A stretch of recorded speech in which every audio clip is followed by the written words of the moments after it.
This is a Girl Talk concert.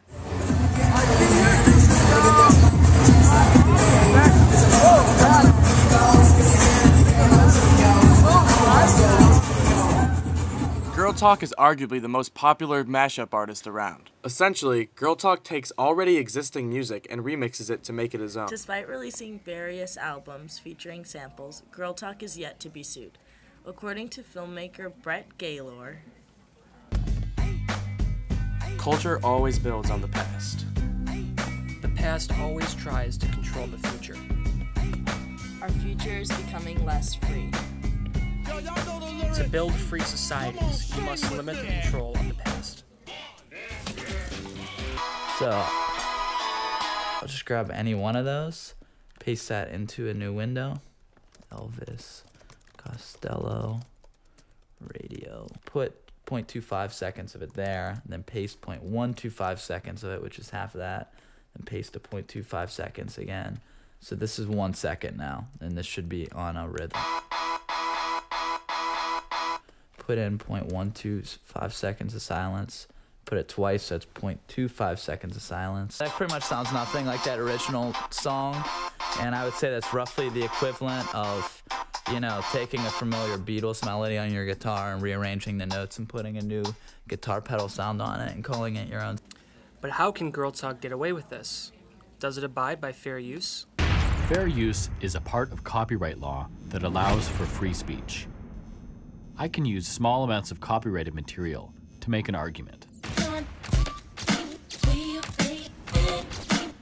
I can still get sued, but now I have a defense. I think that the way you should think about it is, imagine you were writing an essay, and in the course of the essay you would quote stuff from your culture, right? You'd quote passages from, you know, some popular writer, or you'd have passages from Shakespeare, whatever. You just include it, and you'd use it to try to make your story, right? And what you do is you'd quote and you'd cite. That's what you do.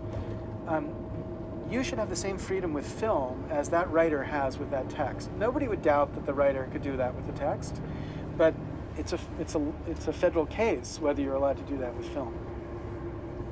This doesn't only apply to film. Music is covered too. Technically, Girl Talk is breaking the law. At any given moment, countless artists and record labels could sue him. While it may seem ridiculous to compare Girl Talk to Walt Disney, the two have more in common than you'd think. I'm a big fan of this man.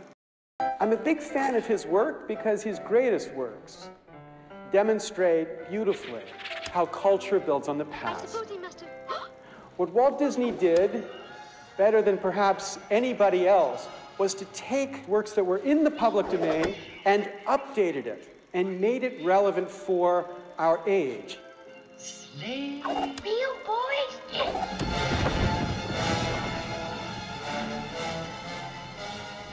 His work was always continuing the conversation of a culture. It was an expression through a remix of the stuff that went before. Once comprised of countless movie studios and record companies, 6 Hollywood studios and 4 major record labels now control Hollywood.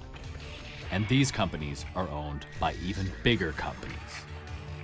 Disney, Viacom, Time Warner, News Corp, BMG, and General Electric own more than 90% of media holdings in the United States. All these companies are represented by 2 lobby groups, the Recording Industry Association of America and the Motion Picture Association of America.